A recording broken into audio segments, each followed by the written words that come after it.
Hello. Hi. Hi. How you doing? Good. How are you? Good. I'm locked in my house actually. Not locked. Locked is too strong a term. It's coronavirus day number 182. Just At, drinking some coffee, trying to stay awake.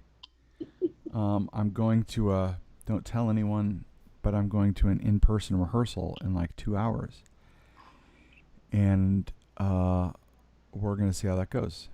Shame. We're gonna wear shame. Uh, we should have the clip from Game of Thrones. Um, the yeah, so don't tell anyone. But we're all wearing masks and keeping social distance. But I have to stay awake in my old age, and as a result of the coronavirus crisis, I cannot stay up late anymore. I am up at 5:15 a.m. and I am in bed at 8:15 p.m. if I get my way. so, um, so it is a stretch to try and stay up till 9 or 10 o'clock, at least like a human being. So how are you? We should tell people who you are. Some people will know, but for the people who don't, we should tell them who you are. So Nathan, you go first because you're first on the screen. You just told him who I was, so I'm You are good. Nathan, but tell us more about you and why we Oh, should care. well, I mean, whether you should care is up to you. But I'm Nathan Pierce. I've been with Sweet Tea Shakespeare since 2012, 2013, one of those years. Started with 12th Night and have been with you guys ever since. And I like to make people laugh, and I like long strolls on the beach. And my wife's having a baby probably at the end of this month. So there's Um, that. by immaculate conception, I'm sure. Oh, Um, of course. so hooray! Hello, Elizabeth, if you're out there. I heard that you locked your wife out of the house. Would you like to tell Yeah, us more about that? I accidentally did it. Okay. She went out to get a manicure and pedicure, and I guess haphazardly, when she left, I locked the door. I see. I didn't mean to. She's still I speaking to don't even you. remember doing it. Did she speak to me? Is that what she said? Yeah, she's still speaking to you after that. Oh yeah. Okay, that's good. She's a generous soul. Yes, yes, she is. So, But tell us about your Sweet Tea Shakespeare life. What shows have you been in? Twelfth Night, Pericles, Antigone, um, Measure for Measure, Merchant of Venice, Hamlet, Othello, and most recently, A Midsummer Night's Dream, which will be coming out soon, hopefully podcast wise. It's a podcast. Jake is Yeah, working on that even now, and then maybe next year we will do it for real. yeah. Laura, And tell us Labor's, about you. Say what? What? You Love's Labor's Lost. I love forgot Slavers that. Lost. I was just talking with Claire about that today. It's going to make a comeback, a strong comeback. Love Labor's Ooh, Lost. Be that was a on the fun one. lookout. There are secret plans being hatched. Um, all right, Laura, it's your turn. Tell us about you. Tell us what's going on. my name is Laura Parker. I have been involved with Sweet Tea Shakespeare. I just had to look it up because I couldn't remember the year, but since 2017, um, I was in Cymbeline. I did the costume design for Lear in that collaboration with Honest Pint in Raleigh. Oh, I'm in Raleigh. And the Macbeth that just went up in You January. said it. I know. Well, I'm not. I'm not in a theater. I'm in my house, and my house is not a theater, so I can say it. This is But true. Although I am super nervous about this. Um, I'm super nervous about it. So I do a weekly podcast with my friend Rob that I went to grad school with, and I did a production of Mac in grad school. two actually at the same time with like flipped casts, and he was one of the Macs in one of those shows. And that summer, he, among other things, he tore his rotator cuff in stage combat class, shredded his ankle on a job site, and I drilled through his thumb when we were putting the set together. And so ever since then, it's and that's sort of separate from I was sort of I was on staff for a production of Mac at a reputable regional theater where a very nice gentleman who was born in Spain and partly raised in Spain was cast as the Scot. And this is not a curse. There's nothing wrong. It's just the entire Scottish play. His part of it was in a beautiful Spanish accent, and it's anyway. It's a thing, and it reminds me of that time in my life. But you said it, and now good luck driving, everyone. Tonight you've heard the word. Put on 2 masks. You might catch the COVID because the word has been said. So you're from Raleigh. Hooray. Yes. Yeah, I am in Raleigh. Did the drive back and forth many times for Mac and for Cymbeline, which actually is really it's restful. It's kind of meditative. It's about an hour for me. I'm in North Raleigh, kind of on the edge, and it's a minus like all of the gas that I used up in my car. It was nice to be so much gas.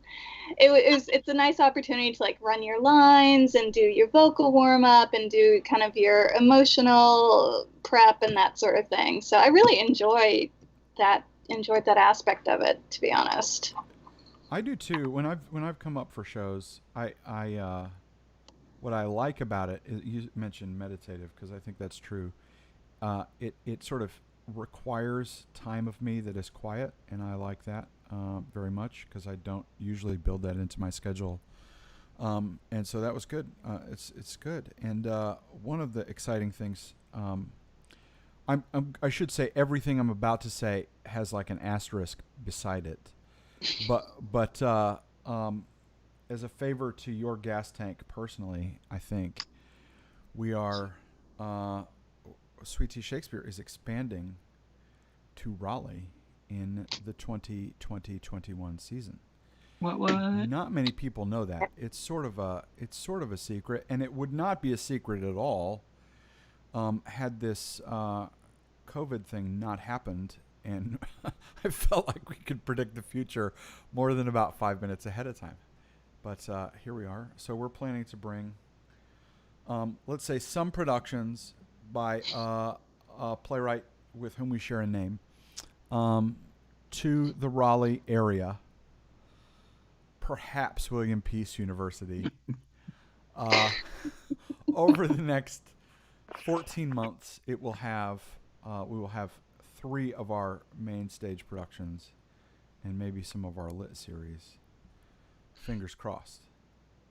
Our venue is Leggett Theater, and if William Peace is willing to have public events, we will wrap everyone in plastic and we will do our scheduled productions. I can tell you what we're planning, and if it doesn't happen, you'll just have to live with disappointment until such time as we do plan them. But we are planning production of Antony and Cleopatra to go up in September, and Richard II to go up in January. And those are our plans right now. And like we may have 3 people in the audience. We may have to stream the rest, but those are our plans. We're going to see how it goes. We're going to you have to walk through a Lysol vacuum lock or something on your way in. But those gross. are our plans. And there might be a production of Othello a little further down the road. Stay tuned. Good times. Yeah. That is all terribly exciting, and my gas tank greatly appreciates it. Happy to help in every way I can. But now my gas tank won't appreciate it. Your so. gas tank will have to return. You know, to you got to Fayetteville. balance it out. Yeah, you gotta trade. It's a give and take sort of thing. We will of course still be doing shows in Fayetteville. Okay. In fact, I have sort of signed us up for a really nasty weekend in September where we are to be opening Antony and Cleopatra in Raleigh, and a show to be named in Fayetteville. So that could be fun for some On of the us. same weekend. On the same weekend. Wow. It wasn't That's like great. by design. It was like the venue had these dates and the other venue had these dates, and we're like, okay. I mean, okay. It'll be fine. It'll be But fine. it's It always multiple days, so you could go to Raleigh one day That's right. and then go to Fayetteville the other day. That's right. And actually the opportunity of the moment has presented us with the necessity of figuring out how to do online streaming and things. And so it happens that you wouldn't even have to go. You just live in Fayetteville, go see the Fayetteville show in person, stream the one in Raleigh. So fingers crossed that works. Of course, who knows what else will happen between now and then. We might have another wave. We might be engaged in possibly perfectly appropriate domestic insurrection. So we don't know. More babies could come. The future is nothing but uncertain. Well, and we haven't got the murder hornets yet, so Yeah, I'm kind of disappointed. I wanted to see those. Yeah, and the Atlantic shelf could slide off into the Atlantic Ocean. So it would be like Pacific Rim, but Atlantic Rim. Atlantic With Rim. giant robots. We should write that movie. I think there actually is one already. Like one of those rip-off ones, Atlantic Rim. How did I miss that? So what else is going on with y'all? Just getting ready for a baby. We thought it was going to come July 15th, but now we're expecting it the end of this month. So it's like, yay, we thought it was 6 weeks, and now it's 3. So, yeah, just really, that's all that's happening right now for me is just getting ready for that.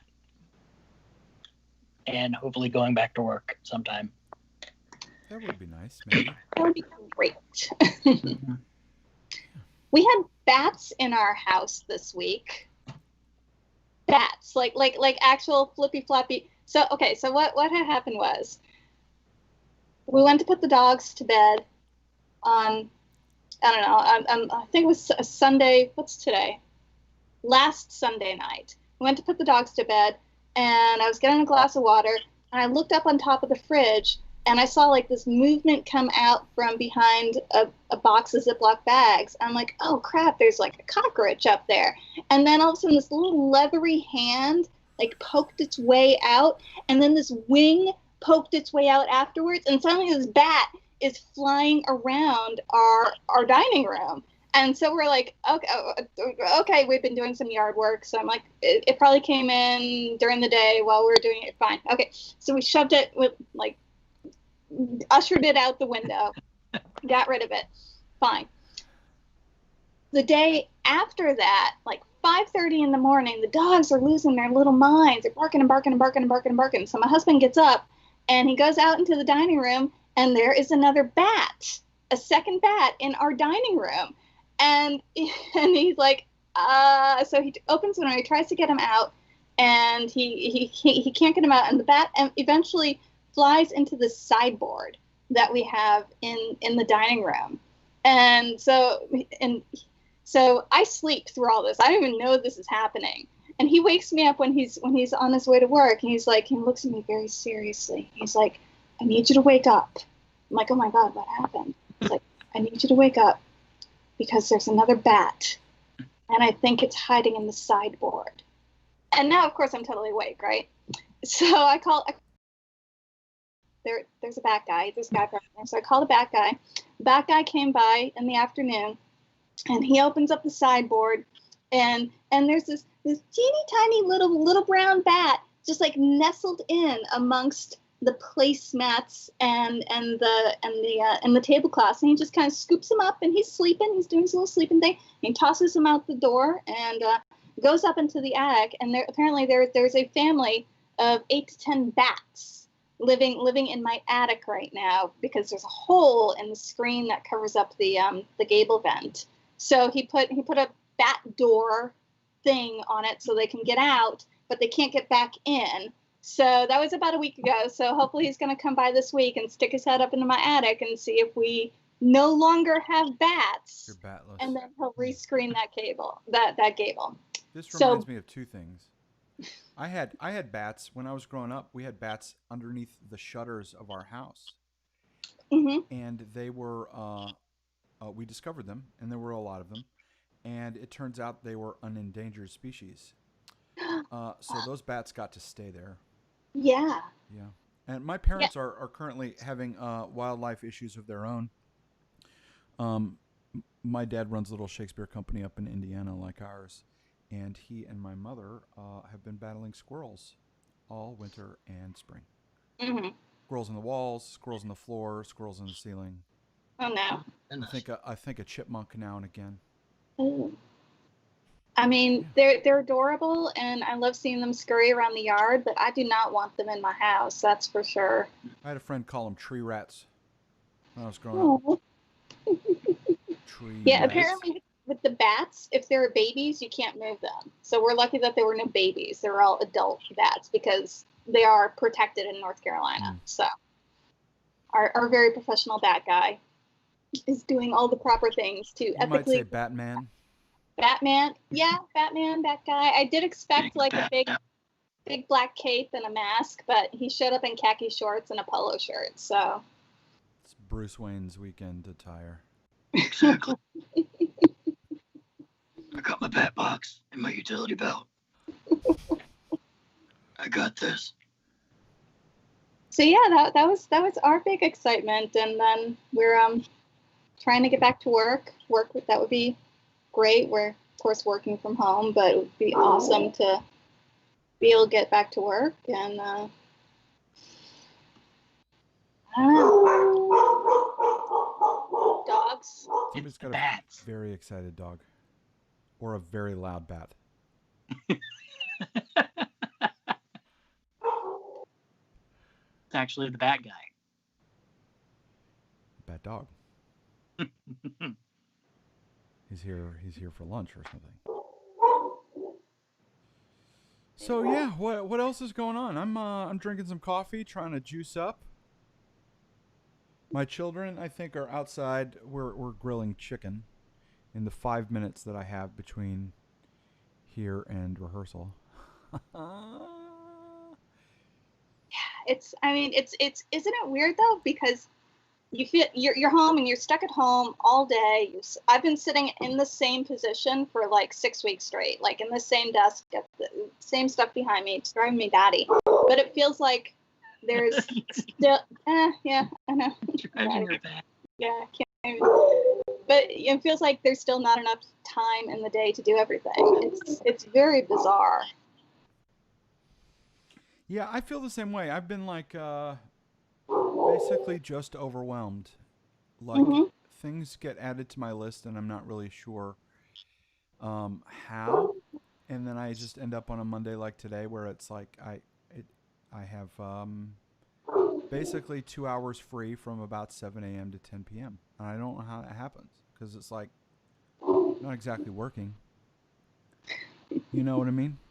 Yeah, I hear you. I mean, it took me a really long time to get to the number 2 status on Fortnite. Mm. The way you started that phrase was not where it ended, and I'm really glad actually. It was like it took me a long time to get to number 2, and I was like, Nathan, there are kids watching. The number 2 status, and that's why I said it, because kids are watching, and kids like Fortnite. This is my son is in the next room, right behind the wall, behind my computer, playing Fortnite even now. Trying to stay relevant. You know what is great for parenting, though, I have to say, is that both of my children want Fortnite V-Bucks. I don't know what they are. It's an online currency for Fortnite, I assume. And they will do almost anything. As an example, they're fixing supper. This is great. So, yeah. Well, thank you for being here. You're welcome. Well, thank you. Yeah. It's going to be exciting if we we should talk a little bit about next season and our hopes. I can talk through that. We're doing some online concerts, including one this weekend. All of the Midsummer cast musicians who were not able to perform in person a show, they're going to do a streaming concert. And so it's going to be Saturday night, and should be fun. And Nathan and I are doing a concert in a couple weeks after that. Not Nathan. I just used your name, but I really meant Aaron. Well, I was in agreement anyway. Yeah, your wife will have given birth the night before, and you'll show up to a concert. I'm sure that's going to happen.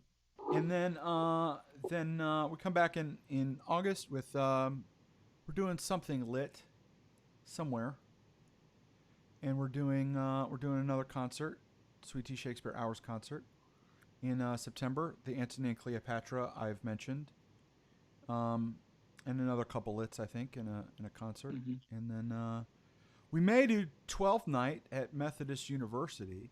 We're waiting to hear about whether they're going to be open. I've decided I want to set it. I want to have a production that is all anthropomorphic animals, like Sir Toby Belch is a walrus, and I'm gonna see if I can pull that off on our budget. And then we progress onward from there. We're gonna do Behold as usual, and the next Raleigh show, the Raleigh show that we would like to do in the middle of both flu season and second wave coronavirus, is Richard II. So we're hopeful for that one. Fingers crossed that there's a vaccine, or at least some really good bubble wrap. And then in February, which is about as far as I would like to prognosticate, in February we're doing Medea here in Fayetteville at the Fayetteville Pie Company. So that'll be fun. Yeah. Get a little pie with a lot of red sauce in it. We'll get messy and then watch the play. That's a fantastic season. That's really exciting. Yeah, it's going to be good. It might be good. I mean, the name of the game is just being flexible, right? That's right. We're just doing the dance and seeing how it works, and the comforting thing, and this is actually comforting to me. It might make me a little perverse, but I'm okay with that. Is that it is comforting to know that everyone else on the planet is dealing with these same things, right? Like professional sports who have millions and millions of dollars at their beck are suffering the exact same. I don't know. Yeah. We'll see. It'll be great. And we can actually do more things than they can, because you can't play football without tackling people. We can at least do theater without tackling people. Propose. Maybe there's a way to marry these ideas where it's a bunch of actors who get together to play football and they can't touch each other. So it's I don't know. That sounds like a really bad improv game. It does. Boom. Challenge accepted. We're going to have a fantasy football draft of awkward theater kids. Oh, no, I'm sad. And tackling is tackling for theater kids is just slaying a monologue. You know, I mean, yeah. us talking about this makes me think of that show, The Ultimate Warrior. Have you ever watched that? Yeah, I think I've caught it a time or We two. we could do Ultimate Warrior Shakespeare character edition and see which character would end up on top in a battle. Has nothing to do with football, nothing to do with tackling, everything to do with Shakespearean death. So boom. Let's work it out. Draw me up a bracket and let's get it going. Amazing. Yeah, I will say. Speaking of sports things, we're doing a different kind of lit this year. We're doing some normal lits like Hamlet. We're doing that, and we're doing around New Year's. We're planning to do one called Holy Lit, which is where we let's say have fun with church people while drinking. So I don't know how that's going to go. Somebody still has to write it, but the idea is there. It's definitely there.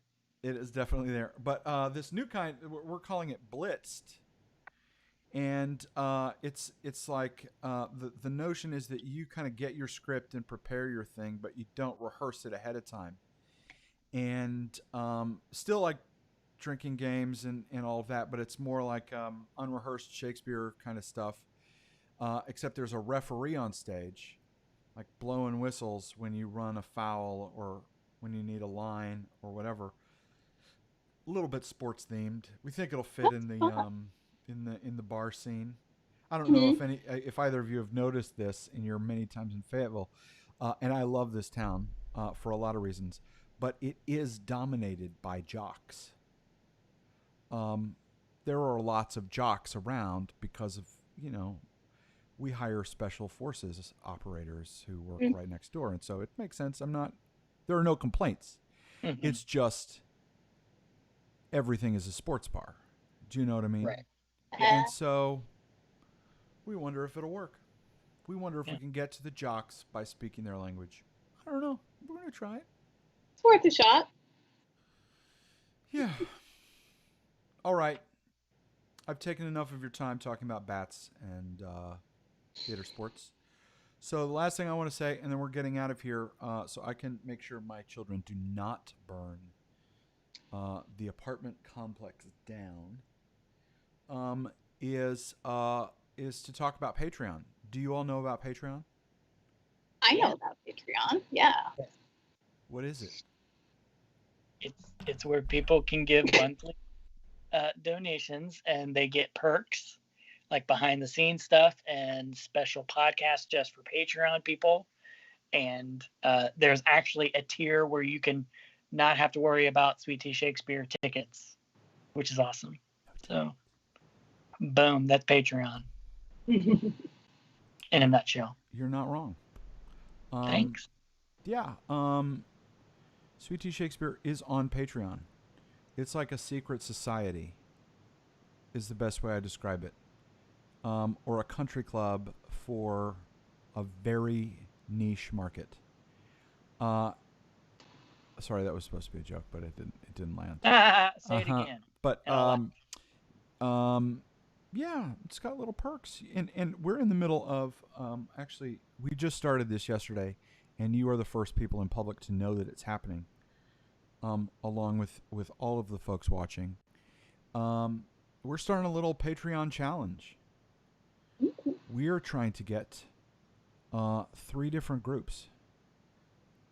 Our board of directors, that's 10 lovely people. Our company members, that's like 25 lovely people.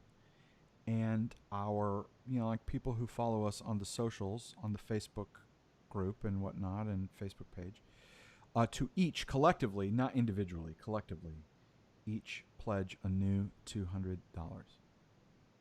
So you figure it's not too bad. Like if there are 10 people on the board of directors, they each give a $20 bill each month. We're set. And then like the company members, they give like $7.50 each month, and we're set. And the people out in the community of thousands, I mean, they just give 50 cents and we're set. So that's what we're trying to do. We're trying to pay our bills. We have insurance bills. Strangely enough, this is apropos of nothing, but like they don't when they they send you to theater school to like learn about whatever it is, costuming, acting, directing, whatever it is. They do not tell you about insurance. There is not a single damn class about insurance and liability. Not one. You just like figure that out. What they also don't teach you about, exactly, it's sort of indirect, but not helpfully indirect, is like how to deal with assholes. They don't, you kind of figure it out, but like they should have a class in that. Uh, they should have a class, and they don't. And I think both would be useful. See, when I teach costume design, I have a 45-minute. I don't talk about insurance specifically because costume designers are usually hired by other companies who have the insurance, so I don't have to worry about that. Thank goodness. But we go into great and gory detail about business responsibility and communicating with other people and budgets, y'all. Budgets are like the bee's knees, and nobody really focuses on budgets. Nobody focuses on the business aspects of actually running theater. And that's super interesting. I mean, to be honest. It's interesting. I think it's kind of fun, and it is without question the number one thing I spend my time doing. Oh yeah, absolutely. We're in budget season now, and that's part of the reason for this challenge is like so I'm going to circle back around. But yes, budgets are I mean, it's how you set priorities. It's kind of awesome. And it's interesting to make theater with different organizations who have different budgetary structures and try to figure out how you can be really innovative and creative and tell really, really good stories at various budget levels. I mean, we all need money, and money is super important, which is why we have Patreon. You know, you need money to buy the insurance and that sort of thing. But you can do so much really interesting things, you know, on a dime with a shoestring, or that's not even a phrase. But you know, when you have like really, really interesting, creative, annoying dogs, really creative people, you can do so much, and it's so cool. I don't know. I like scrappy theater. Scrappy theater makes me really happy. We are nothing if not scrappy. I was going to say, and I do love that part of the work we do, and it's amazing as you try and build an organization, all of the things that get like the attention that things want to have. You know, insurance is the thing, you know, of the day. But I just want to say out there to all of you who are listening and learning about Patreon as we talk about it, and about insurance as we talk about it. So there are people who like. I just want to talk about how you give money and the right way to give money for a second. Anybody can give money at any time for any reason, like surprise, and that's great.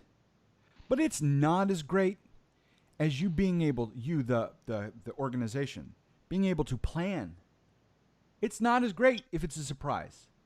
Surprise! Here's $200. Okay, well, we'll go out to dinner tonight.